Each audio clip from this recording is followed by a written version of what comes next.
Dende, trabajando por el desarrollo en democracia de nuestro país, contribuyendo a la formación de una ciudadanía comprometida y participativa, promoviendo políticas públicas que impulsen el desarrollo económico inclusivo y el fortalecimiento de nuestra democracia, abriendo espacios de análisis y debates de los grandes temas nacionales, creando puentes de cooperación entre el Estado, la sociedad civil y el sector privado. Desarrollo en democracia. Dende.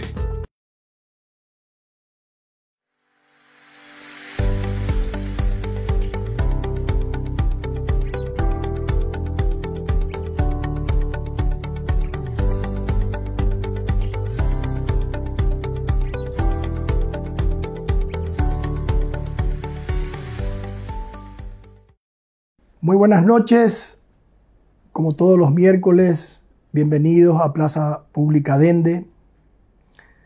Hace unos 10 años aproximadamente, dos economistas muy prestigiosos de Estados Unidos, de apellidos Acemoglu y Robinson, publicaron un libro llamado ¿Por qué fracasan los países? En ese libro se explica la causa por la cual algunos países son subdesarrollados y otros países están desarrollados. Y la principal causa que menciona Acemoglu y Robinson en su libro es la calidad de las instituciones de esos países. Cuando decimos la palabra instituciones nos referimos básicamente a dos cosas: a reglas, como la Constitución, las leyes, los reglamentos, las reglas de juego, diríamos de alguna manera. Y por otro lado también nos referimos a organizaciones como el Poder Judicial, el Banco Central, los ministerios. Cuando eso no está bien, no hay buenas instituciones. Y esa es la causa del subdesarrollo, dicen Robinson y Acemoglu en su libro. Yo hoy me quiero referir básicamente a dos instituciones. Brevemente el Banco Central, que todos sabemos la importancia que tiene. Es una institución encargada de velar por la estabilidad de la moneda, por evitar que haya inflación, que es el peor de los impuestos. Y para cumplir esa tarea tiene dos condiciones. Básicamente una solvencia técnica. Tiene que tener gente muy preparada para manejar la política monetaria, para subir o bajar la tasa de interés, de manera a contener la inflación.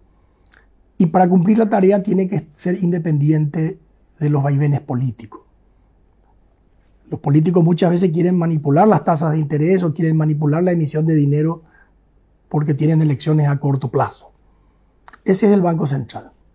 Otra institución importante que yo también creo que tiene casi tanta relevancia como el Banco Central, pero aquí en Paraguay no se lo da tanta importancia, es la Oficina de Estadística del país. La Oficina de Estadística, por ejemplo, en Estados Unidos es la Oficina del Censo. En Argentina, por poner los dos ejemplos extremos, es el INDEC, ¿verdad? Y aquí en Paraguay fue por mucho tiempo, desde el año 1942 hasta el 2020, fue la famosa Dirección General de Estadística y Censo. Esa fue cambiada, fue modernizada en el 2020 con una nueva ley que creó el Instituto Nacional de Estadística. Estas oficinas tienen que ser, igual que el Banco Central, técnicamente muy sólidas y muy independientes políticamente. Pongo el mejor ejemplo y voy a poner el peor ejemplo. El mejor ejemplo es la Oficina del Censo de Estados Unidos, que publica anualmente a comienzo del año ya el calendario de publicaciones de todo el año, y uno puede saber en qué día y qué mes se van a ir publicando las diferentes estadísticas. Por ejemplo, la estadística de desempleo se publica mensualmente en una fecha determinada.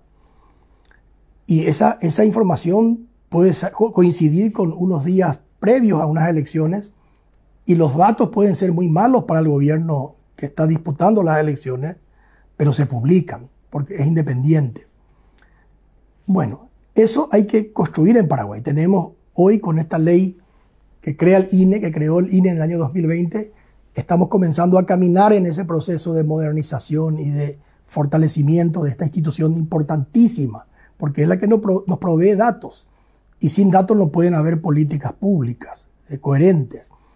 Entonces, ese es el punto importante que hoy queremos tocar en Plaza Pública. Y tenemos que tocar el funcionamiento del Instituto Nacional de Estadística, pero también queremos tocar el principal documento que publica publica el instituto que es el censo. El censo se hace cada 10 años. El último se hizo en el 2012 y fue un fracaso. El último válido fue en el 2002, hace 20 años, más de 20 años. Y ahora se hizo, y según dicen todos los entendidos técnicamente, muy bien hecho en el 2022. Pero los datos nos han sorprendido a todos. Los datos nos dicen, por ejemplo, que hemos pasado de una estimación que teníamos de una población de 7.400.000 habitantes a una población de un poquito más de 6.100.000 habitantes. Rápidamente surgieron voces de crítica, de descalificación del trabajo, pero aparentemente ese trabajo está hecho con todo el rigor técnico que corresponde y con todo el apoyo inclusive internacional para su elaboración.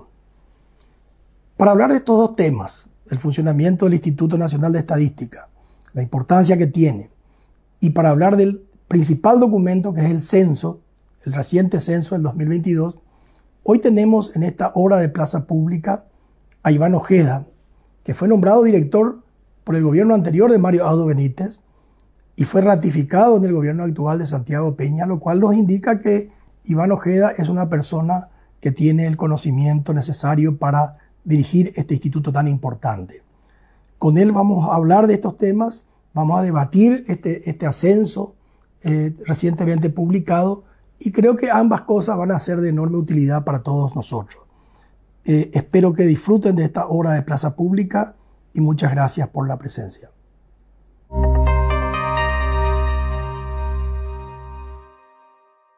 Muy buenas noches. Gracias, Alberto, por tus comentarios iniciales. Y efectivamente hoy queremos hablar bien profundamente sobre el censo.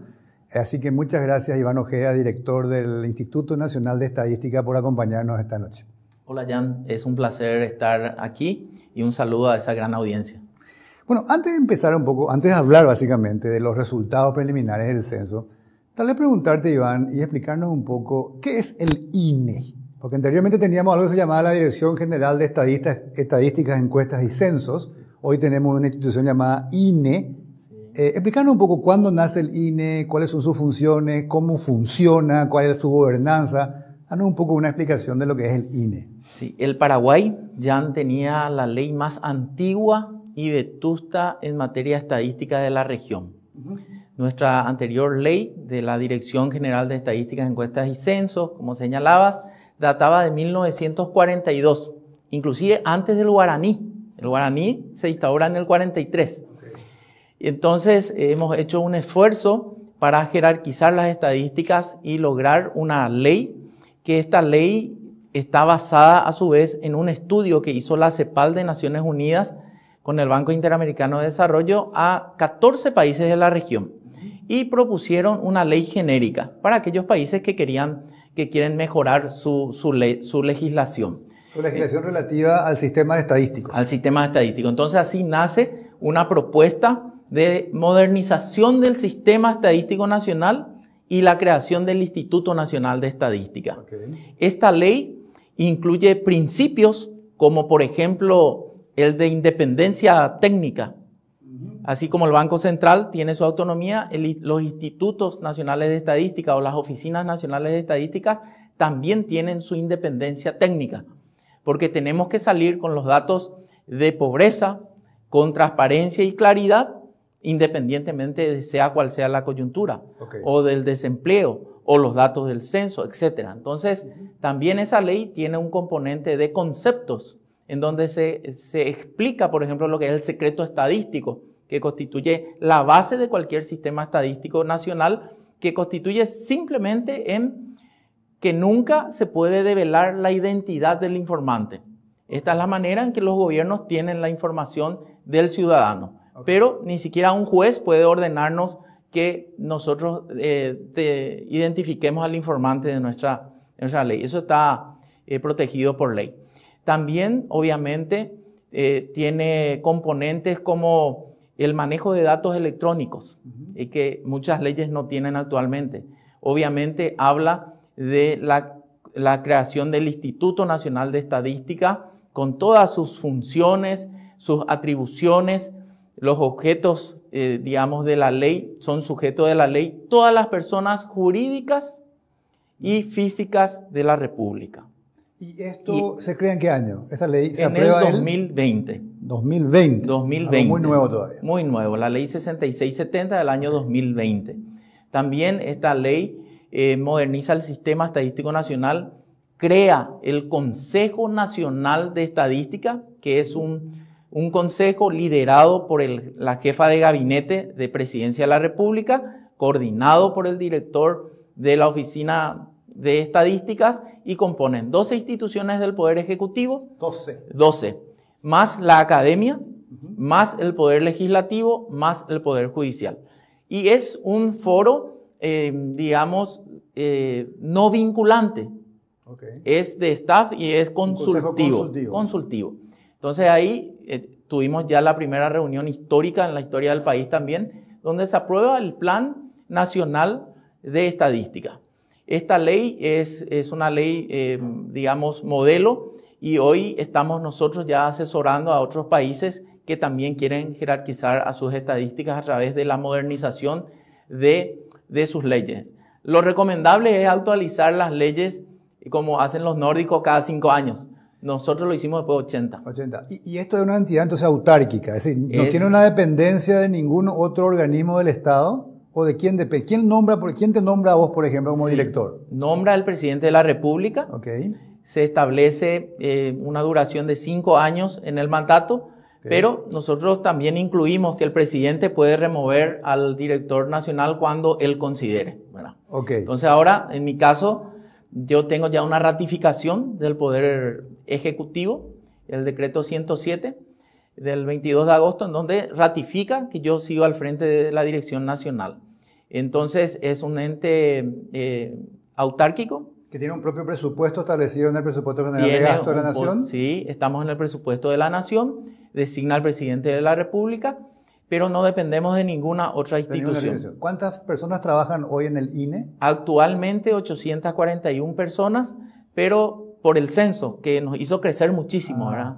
Normalmente somos entre 360 y 400, porque también tenemos proyectos coyunturales. Hacemos una encuesta de turismo para la Senatur, entonces crecemos ahí 70, después son contratos coyunturales, eso termina otra vez. ¿Y cuánto es el presupuesto anual que tiene asignado dentro del presupuesto general de gasto del INE? Es de 39.000 millones. Eso no incluye en estos proyectos especiales que decían, como el censo, que vamos a hablar después, sí, como otro tipo de encuestas. Sí, no incluye. Ok, perfecto. ¿Y cuáles son los productos que tiene el INE? Antes de llegar al censo, ¿cuáles son los productos que tiene el INE? La tarea principal por la ley es la producción estadística y la difusión de la estadística. Nosotros tenemos nuestro producto estrella, creo que es, o uno de ellos, es la encuesta permanente a hogares. Una encuesta que se realiza durante todo el año. Llegamos a 21.000 hogares durante todo el año con cortes trimestrales. Esta encuesta mide condiciones de vida. Es la encuesta que más grande o de mayores variables, medimos 340 variables durante todo el año, y después de Perú somos los que más variables medimos. Esta encuesta mide, por ejemplo, pobreza, mide la fuerza de trabajo, podemos saber cuántos desempleados tenemos, cuántos ocupados. También medimos TICs, cuántas personas están usando TIC, para qué se usa la tecnología. También medimos temas que tienen que ver con salud, analfabetismo, también, educación, sí, el analfabetismo, y en salud también cuántas personas, por ejemplo, en los últimos 3 meses acudió a un centro de asistencia. También medimos las condiciones de vida en cuanto a si tiene agua potable, red eléctrica, condiciones 360 variables. 340 variables. 340. ¿Y esta encuesta permanente de hogares es representativa de todo el país? Es representativa a nivel nacional, zona urbana, rural y a 8 departamentos. Si se hace, estos 21.000 hogares están en 8 departamentos. No, se hace en todo el país. Sí.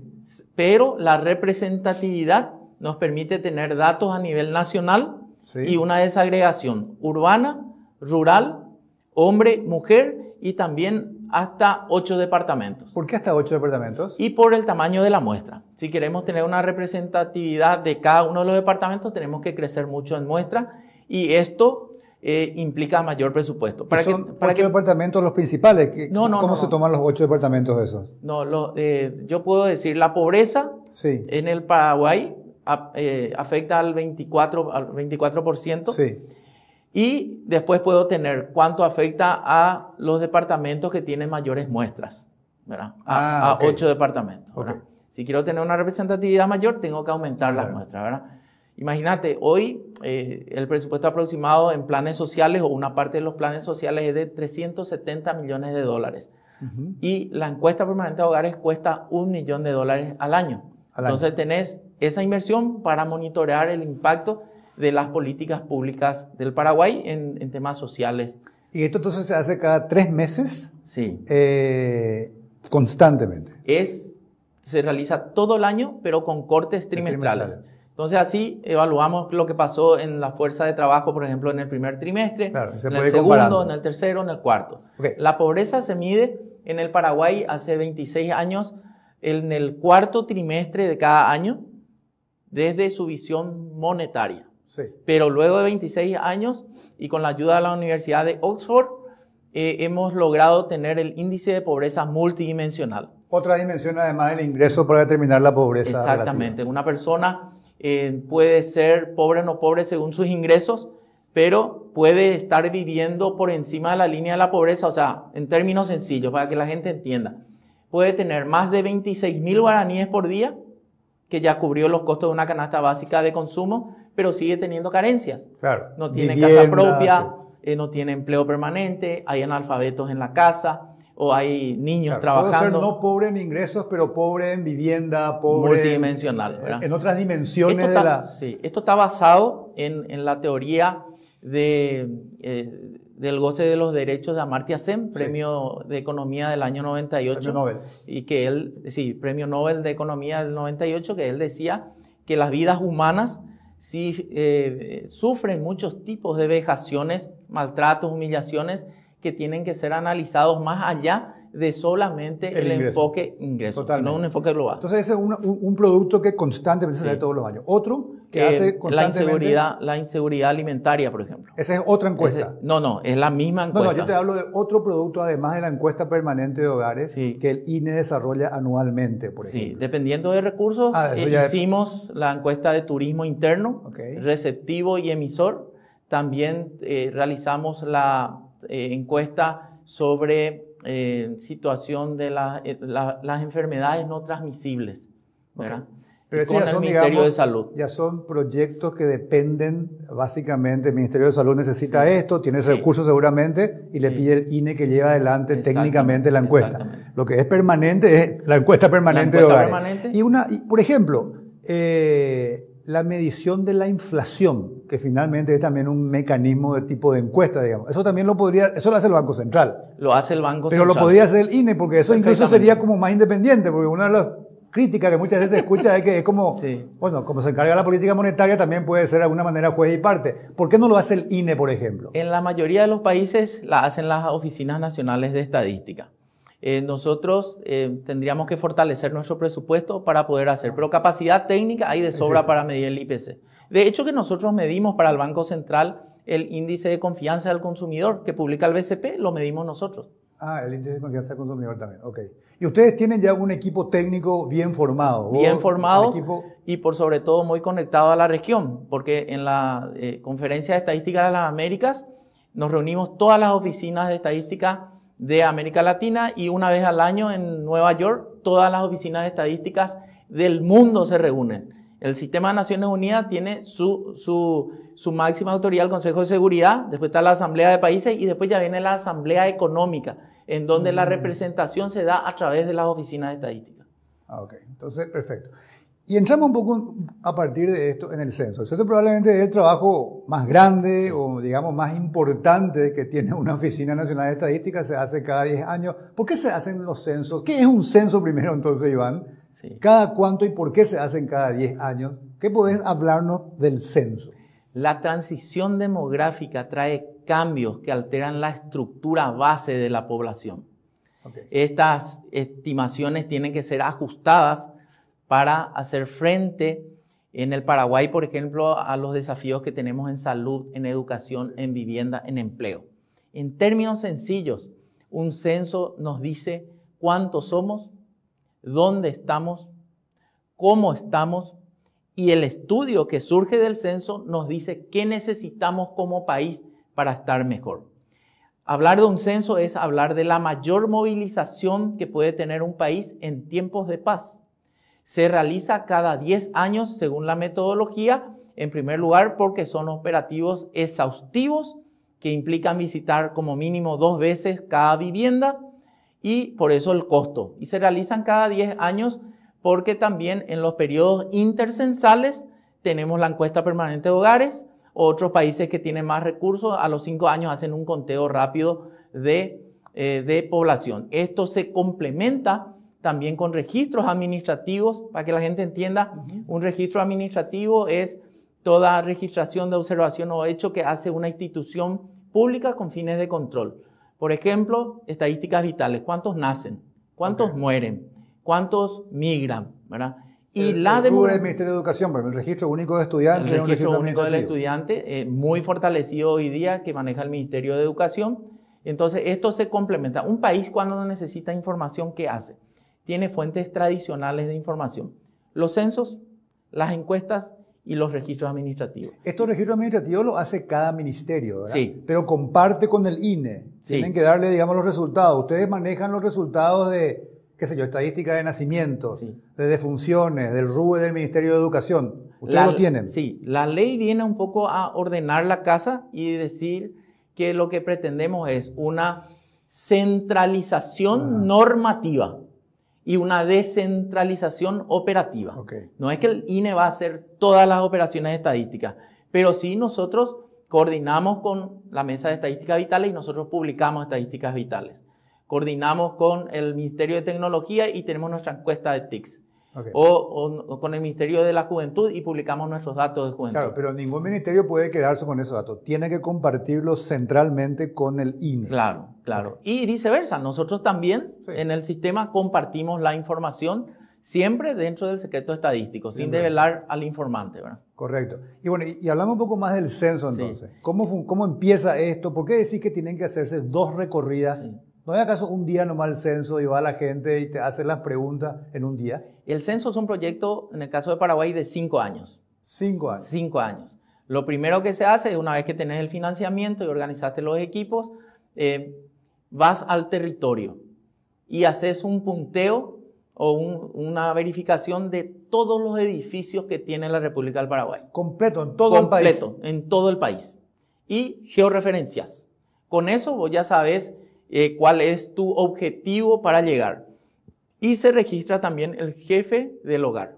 Esperamos, de cada edificio, cada casa. De cada casa y de cada edificio. De todo el país. De todo el un edificio. Rancho en el medio del Chaco se registra. Se georreferencia. Se georreferencia. Y se dice, acá viven 3 personas y acá el jefe de hogar es Juan Pérez. Juan Pérez. Y también si hay un edificio que se está construyendo y está desocupado, se registra como edificio en construcción. Y si hay un edificio de oficina, un edificio de 15 pisos con 60 oficinas. Se registra como tal. Cada oficina. Cada oficina se registra como tal. Entonces ahí tenés vos la actualización cartográfica, que después también constituye la actualización cartográfica de los 263 municipios de la República.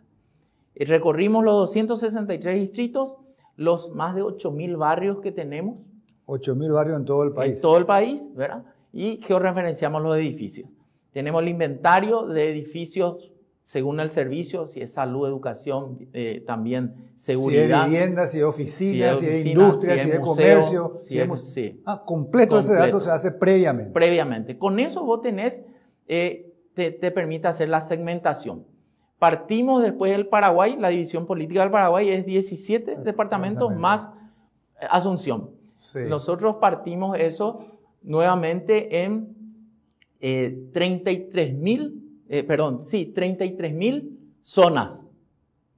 Y a su vez en 185.000 áreas de empadronamiento. ¿Qué es zona? ¿Y cómo? ¿Qué son las 33.000 zonas? Por ejemplo, un barrio es una zona. Puede dividirse en 2, dependiendo del tamaño. Y el área de empadronamiento es la carga que le dimos a cada censista para que cense el día del censo. En zonas rurales son 40 casas y en zonas urbanas son 8 casas por censita. Esa es la carga de trabajo. 8 Entonces, casas por censita. tenés tu segmentación y ya tenés el mapa, después convocás a... Eso es todo precenso todavía. Todo ¿verdad? precenso. Y eso implica ya recorrer todo el país. Todo el país. Ya tenés una cantidad enorme de personas trabajando en ese precenso. Ya tenés una Para cantidad. cartografiar. ¿Cómo? Y está todo georreferenciado. Está todo O georreferenciado. te vas con un aparatito, con un celular y... Justamente ahí podemos ver, este es el equipo. Lo que estamos viendo en la pantalla. Ese es el Sí. equipo que tenía cada... Sí, eso es un PDA, un asistente personal Sí. electrónico. Es un equipo que tiene un GPS incorporado, es contra caídas, o sea, es para manejo brusco. Nos permitió alojar ahí imágenes satelitales de alta resolución, de producción reciente, con una resolución de 50 centímetros, combinado con una tecnología que nos recomendó Naciones Unidas, que se llaman los Building Footprint, que consiste en tener la huella digital de los edificios. O sea, la silueta del techo nosotros podemos tener. En esta placa, que es la siguiente, si hacemos un recorrido de izquierda a derecha, vemos la imagen satelital, la imagen satelital a la izquierda. En el medio vemos la tecnología, los Building Footprint. Tenemos un polígono en cada techo. Y después nos vamos al territorio. Y los puntitos rojos nos indican la georreferenciación por sistema GPS que hemos realizado. Entonces, con esto recorrimos en esta placa nuestro querido Paraguay, son 406.752 kilómetros cuadrados. Y el primer producto que nos da el censo es la cantidad de viviendas visitadas. Eso ya te sale en esta primera parte, en este precenso, digamos, donde todavía no era el público, ahí todavía no llegaste a hacer las preguntas. Todavía ¿verdad? no existe. Pero ya podés tener, con eso que me contaste, la cantidad de viviendas que tiene el Paraguay, que es 2.109.000, Sí. totalmente georreferenciado. Puedes saber de esos cuántos son edificios, cuántos Tal son... cual. ¿Y por qué dice vivienda? Entonces ahí también Son hay edificios. viviendas, no son, y si el edificio es de vivienda, también es un Y si edificio. no es de vivienda, no está ahí. No está ahí. Pero ustedes lo tienen también Sí. cartografiado, digamos. Claro, claro que sí. Entonces, esencialmente el censo son 3 etapas ya. Sí. El precenso, todo lo que es la preparación, la planificación y la actualización cartográfica. La segmentación, preparar los mapas, todo. Sí. Después, convocar al voluntariado.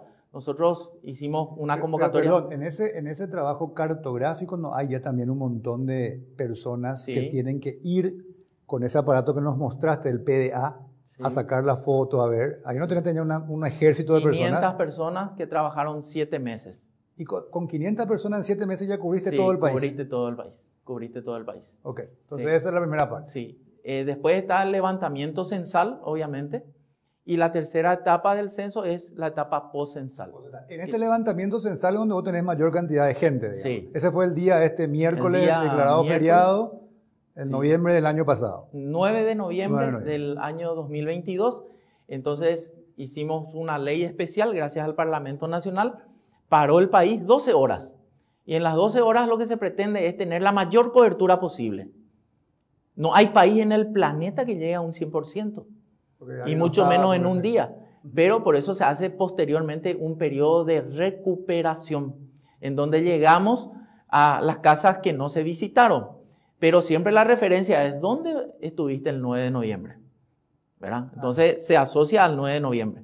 Porque también hay gente que se movió, que no Es estuvo. decir, si yo no estuve en mi casa ese día, pudieron llegar posteriormente y hacerme de vuelta la encuesta, digamos. Y te preguntamos, Jan, ¿dónde pasaste la noche anterior al día 9 de noviembre? Correcto, pero además me preguntan todas las otras cuestiones, ¿verdad? 65 variables, 65 variables. preguntas, ¿verdad? Okay. Del cuestionario. Entonces, hubo mucho ruido en el censo porque paró el país y toda la atención estuvo sobre el instituto. Sí, claro. Entonces, 12 horas, llegamos a una cobertura importante y después 2 semanas más para el censo rural, que tiene sus propias características, pedir permiso para entrar a las estancias, también las viviendas colectivas. Tenemos viviendas colectivas, para que la gente entienda, son los hospitales, donde hay gente internada que no pudo irse a su casa. Las cárceles también fueron censadas, los asilos de ancianos, las casas cunas, etc. Son viviendas colectivas. También hicimos. Eso se hizo posteriormente. Sí, se hizo No el día ese. posteriormente. Y el censo rural, y también el censo indígena, porque el Paraguay es un referente en la región por la calidad de su censo indígena. Hicimos el 4º censo indígena que nos arrojó también una población de 140.000 personas. En cada comunidad indígena fue también un grupo de censistas Sí. y tomaron esos mismos datos, esos 65 variables, me decís. 65 variables, pero varía un poco el cuestionario, porque le ok. preguntamos, por ejemplo, ¿de qué pueblo indígena Clarísimo. es? ¿Hay alguna pregunta si específica? tiene arco, flecha o arma, si es que es recolector o pescador, y si lo que recolectó es para consumo o es para la venta. Todo ese tipo de caracterización tenemos, ¿verdad? Correcto. Después avanzamos y también podemos mostrar Ahí los está. ejemplos de uso. Ok. ¿Para qué sirve el censo? Acá tenemos, por ejemplo, en esta placa, el ejemplo de la ciudad de Concepción. Los Sí. puntos amarillos nos dicen dónde están ubicadas las viviendas, que en este caso son cerca de 18.000. Exactamente. Y también las vías de acceso ya, Ok. por materialidad. Sabemos cuál es qué es asfaltado, lo que es ripio, lo que es empedrado, etc. Ahora, esto que nos estás mostrando era parte también de la parte cartográfica todavía, Sí. la parte previa, digamos. La parte Ahí previa. todavía no fueron a llegar a las casas con las preguntas. Exactamente. Ok. Entonces, esto que estamos viendo, Iván, que se hace en la parte previa, digamos, de la llegada efectiva de los censistas a las casas, ya te permite tener una idea muy acabada del total de vivienda, cuánto ha faltado, cuánto ha enripiado de todo el país. Vos podés hacer la sumatoria y decir, hay tantos kilómetros de asfalto en Paraguay. Podemos Y hacer. por distrito y por ciudad y ese tipo de cosas. Entonces, esto es lo que te sale. Y sobre esto después van los censistas, ¿verdad? En el día, Sobre en esto el día van los censistas. Y este también ya es un ejercicio de políticas públicas. Imagínate para un intendente o para Claro. una junta municipal lo importante que es tener esto. Esto no existía antes, ¿verdad? Es decir, un intendente antes de esta información no lo tenía así. No tenía. Ahora le vamos a entregar esto a A todos cada los uno. intendentes. Ok. Obviamente cuidando la identidad de las personas, pero sí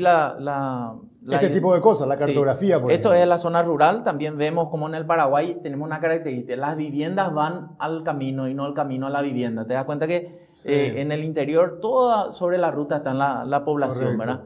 ¿verdad? También otro ejercicio, esto fue en la zona rural, un desafío gigantesco ya para entrar a las zonas rurales, pedir permiso a las estancias. Claro, Acá claro. la asociación rural, los gremios nos apoyaron muchísimo, la FECOPRO, la UGP, etcétera, etcétera. Y acá tenés un mapa agregado de toda la infraestructura vial del Paraguay. Ya producto de este trabajo Sí, del censo. ya producto de este. Esto está alineado también a lo que tiene el Ministerio de Obras Públicas. Obviamente esto es más actualizado porque es más reciente, Claro. ¿verdad? También hicimos el inventario de todos los locales educativos, sean estos privados o públicos, con su punto georreferenciado en la geoespacialidad paraguaya. Esto no lo tenía ya el MEC. Lo tiene el MEC, pero nosotros, Está actualizado. el sector privado, también registramos, ¿verdad? Ah, ok. Entonces, este es un ejercicio de políticas públicas que planteamos, en donde tomamos un distrito, Capiatá, el Colegio San Agustín. Hicimos una circunferencia con un radio de 750 metros y encontramos ahí cerca de 1.000 familias. Ok. Y entonces el Ministerio de Educación o cualquier institución privada o pública puede estimar oferta y demanda de educación. Lo mismo hicimos con los locales de salud, tanto públicos como privados. Y también podemos hacer el mismo ejercicio en un local de salud y en una zona rural, en este caso es Repatriación Caaguazú, y encontramos en un radio de 5 kilómetros 1.800 familias. Entonces ahí puede hacer oferta y demanda de salud. Y O para el plan. establece ahí cuál es la unidad de salud que existe ahí. Exactamente. Está marcada ahí. Sí, está. Y lo mismo también para los servicios de seguridad. La Policía Nacional, ¿dónde está? Y también el ejercicio para saber a qué cantidad de familias tiene que atender ese servicio, ¿verdad? También podemos elegir una ruta. Esta es la ruta 2, Caaguazú y Coronel Oviedo. Entonces, y una línea, o sea, un polígono de 2 kilómetros hacia el sur, 2 kilómetros hacia el norte, y ver también cómo están distribuidos los servicios de salud, educación, comisaría, inclusive servicios eclesiásticos. Y dónde están las viviendas, ¿verdad? Y dónde están las viviendas, ¿verdad? Entonces, y todo eso que nos mostraste se hace todavía previamente, todo con estos datos cartográficos de esta precenso, digamos. Ya tenés Hasta precenso. acá todavía no llegó el censista a la casa a preguntar. Exactamente. Tenés todo este dato. Sí. Okay. Y después en cada punto le vamos a dar el contenido de la caracterización de esa vivienda. Claro, que es producto de esa llegada, digamos. Sí.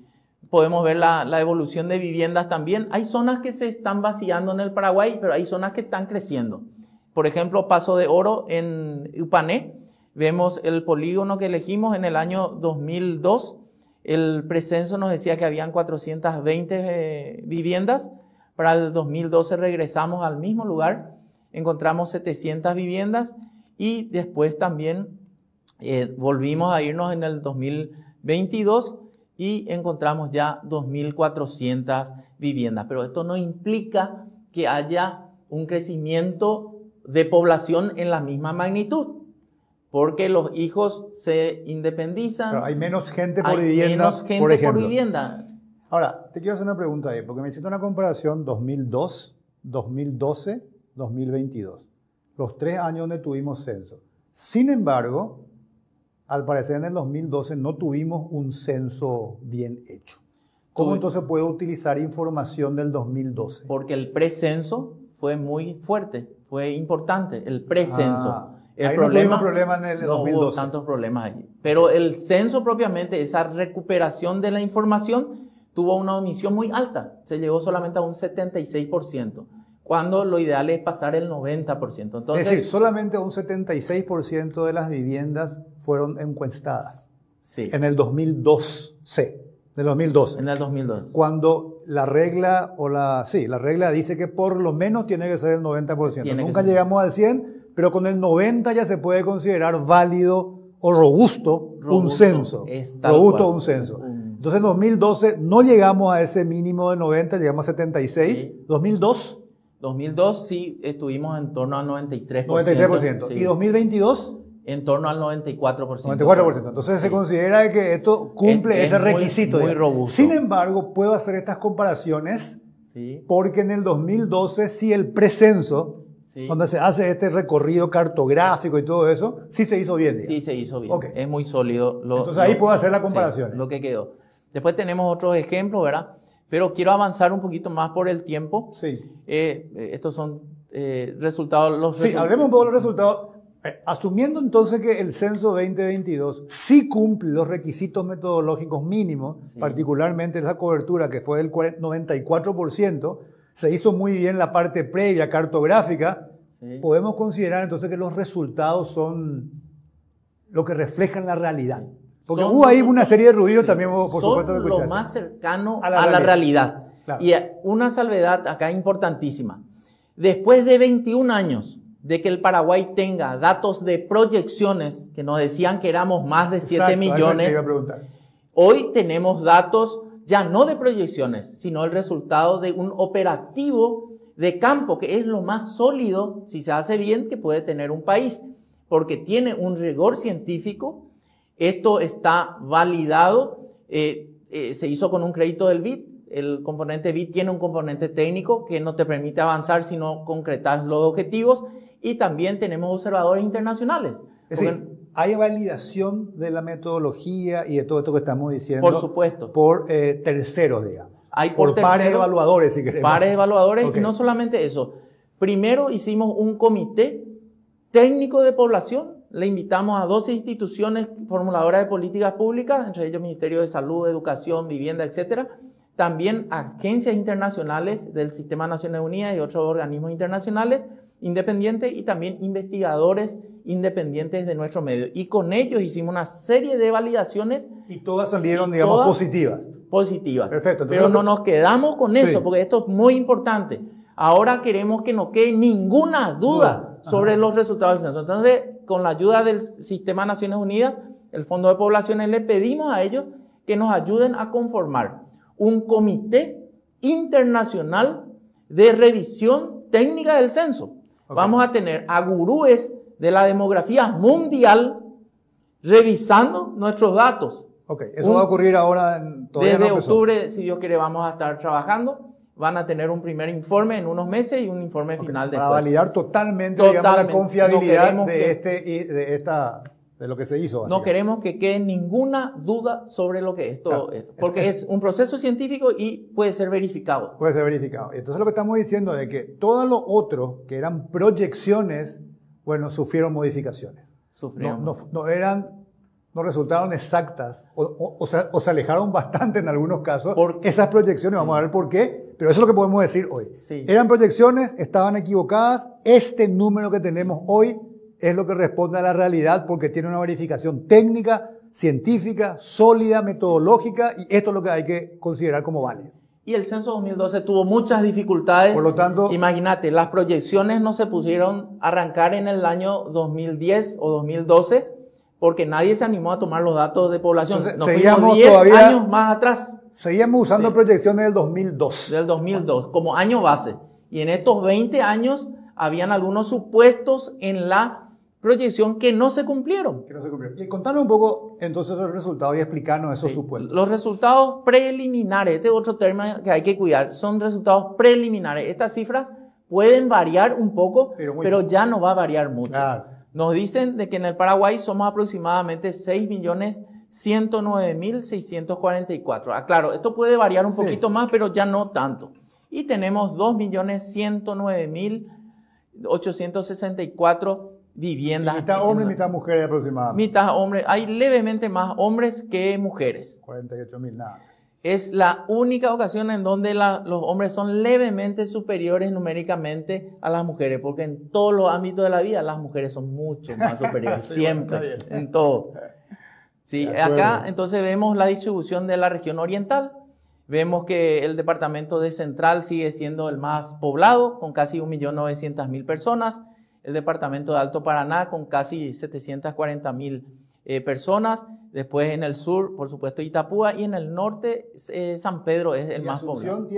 Asunción tiene 477.000 personas.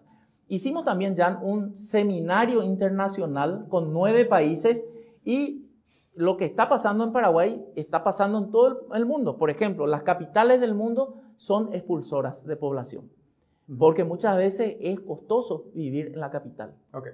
¿Y qué es lo que explica fundamentalmente esa proyección que estaba bastante, porque hablábamos de 7.400.000 personas, qué es lo que explica fundamentalmente una realidad de población muy menor, digamos, a lo que estaba proyectado? Sí, esencialmente hay que explicar lo que son las proyecciones. Sí, ¿Qué son proyecciones?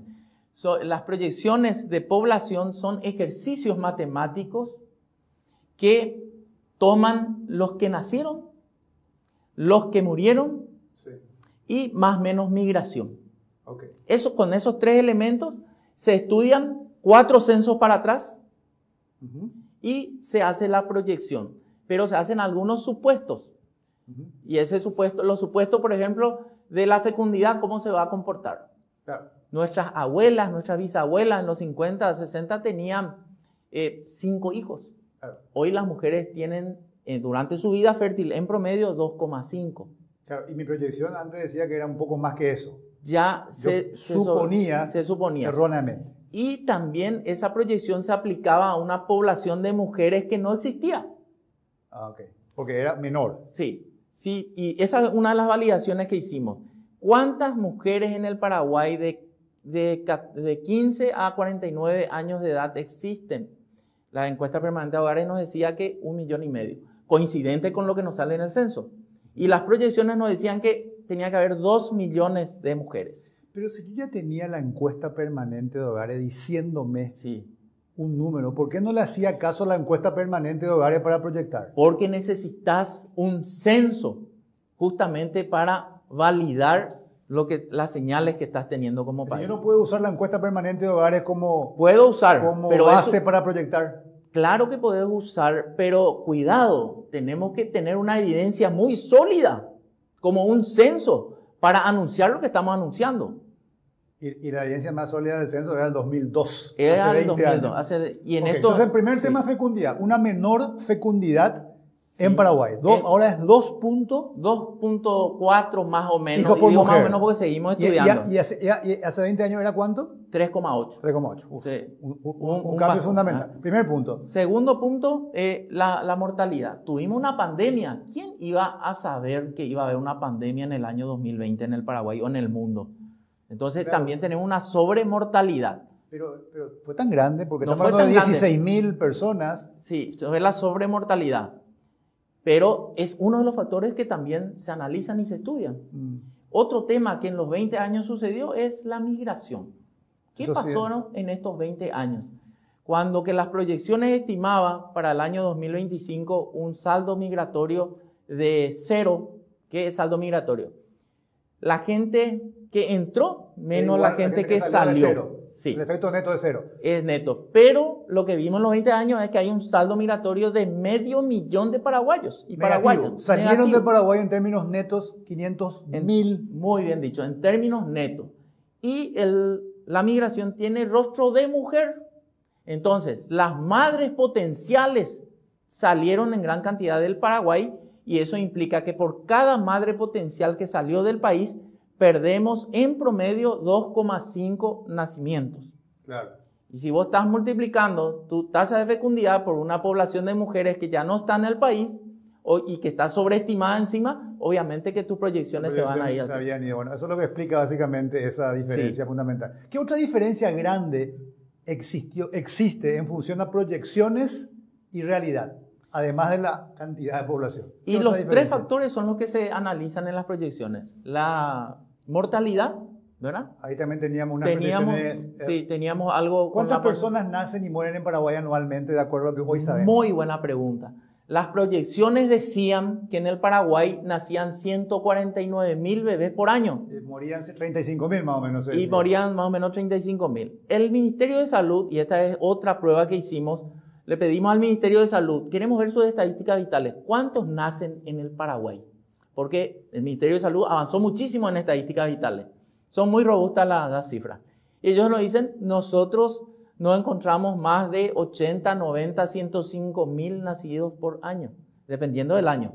Entonces, distan más o menos 40.000 de diferencia, que vos en tus proyecciones estás estimando, pero la realidad te dice que... Tenemos que asumir que los registros administrativos son sólidos de ellos, porque de repente puede no registrarse y todo eso, pero me decís que eso mejoró mucho. Son muy sólidos y ese elemento no tenían los que hicieron las proyecciones hace 10 o hace 20 años, tenían. Pero la misma pregunta, Iván, sí sabíamos ya hace 2 años, si tenemos registros administrativos del ministerio, ya el ministerio nos decía, este año nacieron 109.000, no 140.000. Entonces, ¿qué hicimos? Instalamos una mesa de estadísticas vitales, porque hay otro elemento, otra institución clave en esto, que es el registro civil de las personas, que registra también nacimientos y defunciones, ¿verdad? Y ahí también salta esto. Y también es coherente, ¿verdad? El registro civil siempre tiene un poco de rezago, pero también son datos que se pueden analizar. Cómo se encuentran coherencias. Mi pregunta nomás es, ¿por qué ya no las encontramos 3 años atrás? Ya teniendo los registros administrativos del Ministerio de Salud, que nos decían 100.000 nomás nacen, no 140 según la proyección. Ya teniendo el registro civil que me dice X nomás es, no 2X. ¿Por qué ya no aplicábamos esos registros a las proyecciones? Porque necesitamos un censo. Esa es la metodología. Hay que tener un censo y a partir de ahí se hace la proyección. Yo te pregunto, ¿quién se animaría a salir así como nosotros estamos saliendo? Mira, salimos con una evidencia súper sólida. Y aún así hay... Igual la gente critica. Entiendo perfectamente. Hace falta el censo para poder a partir de ahí disparar. Hoy con toda seguridad decimos, señores, estos números son los más cercanos a la realidad del Paraguay. Genial. Que ya vivíamos. Me queda muy claro. Y más todavía, el CELADE, que es el Centro de Demografía de América Latina y el Caribe de Naciones Unidas, que estudia temas de demografía, obviamente, ya hizo una corrección a las proyecciones por la pandemia, a toda América Latina.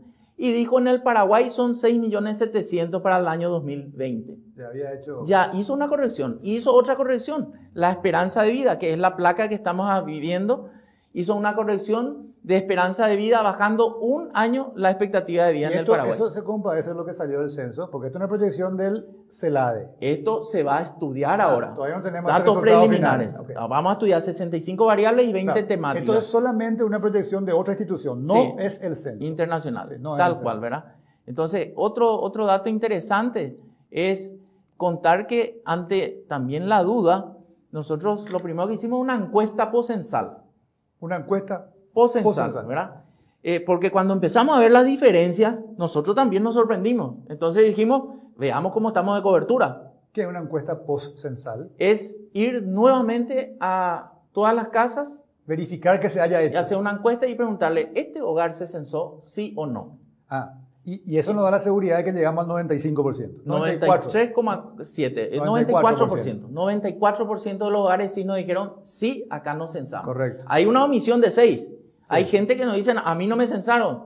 Y claro que no te censaron, porque estás en la omisión. Claro, pero eso no invalida el censo, y más todavía estas cifras son coherentes con lo que está haciendo Brasil. Claro, uno puede decir que si tenemos 2.100.000 viviendas, hogares, y 6% fueron omitidos, tenemos unos 12.000 hogares que no fueron censados. Sí. Pero está dentro de la... Esto no invalida el censo, no porque a partir del 90% esto es válido. Perfecto. Tal cual. Ahí se puede aplicar. Otro dato importante es esta placa que estamos viendo para que la gente vea el impacto en los cambios demográficos. ¿Cómo está la estructura de la población hoy? Interesante, sí. Hoy en el Paraguay, de cada 100 habitantes que tenemos, el 24% tiene menos de 14 años. 24% menos, casi un cuarto. El 67% tiene entre 15 y 64, que en promedio es la vida productiva de una persona. 67%. 67%.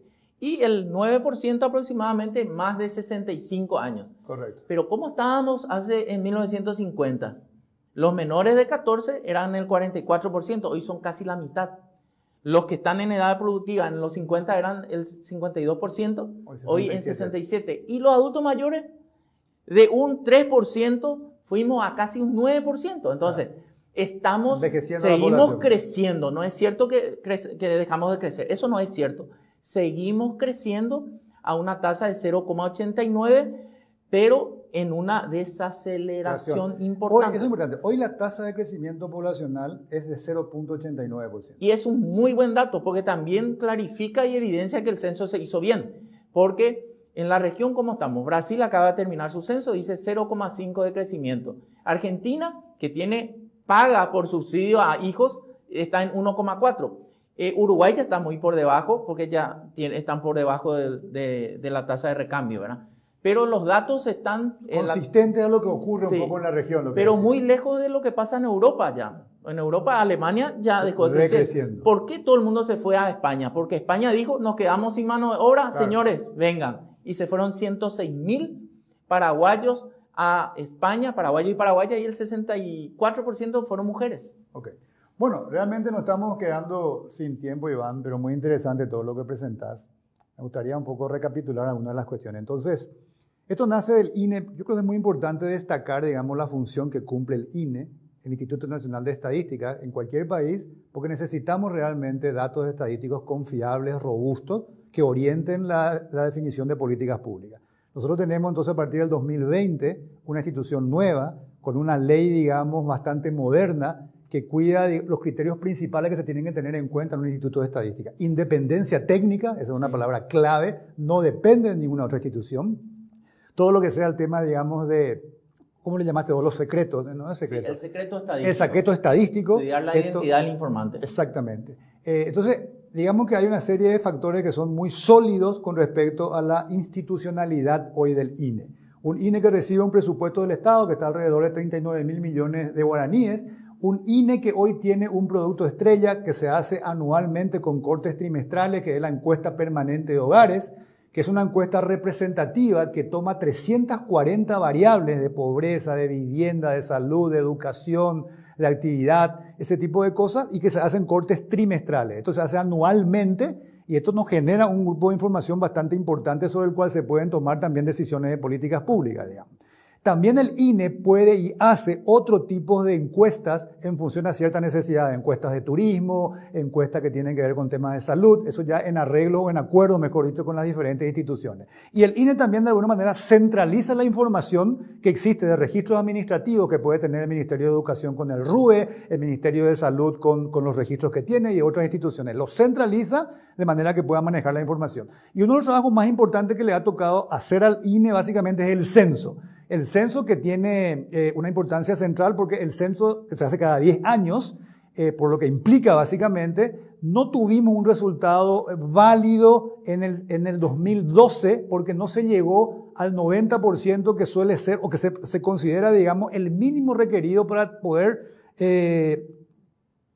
poner a disposición los datos y considerarlos como válidos. En el 2012 solo se llegó al 76%. Eso no ocurrió en el 2022, se llegó al 94%. Se considera entonces un censo válido. Tuvo un equipo técnico nacional e internacional que monitoreó básicamente esto, y para darle aún mayor grado de certidumbre se está conformando un equipo internacional de altísimo nivel que va a hacer una revalidación de todos los componentes técnicos del censo. Un censo que además tuvo varias etapas, una etapa precensal que nos generó una información fantástica, cartográfica de cada vivienda y cada edificio que hay en Paraguay, que es lo que vimos, y un censo que también está haciendo ahora una serie de análisis postcensales. Se reverificó con una encuesta postcensal para saber si efectivamente se llegó al 94%, y se llegó al 94%, con lo cual estamos dando confiabilidad y validez, y a partir de eso hoy tenemos datos que, si bien es cierto, nos sorprenden.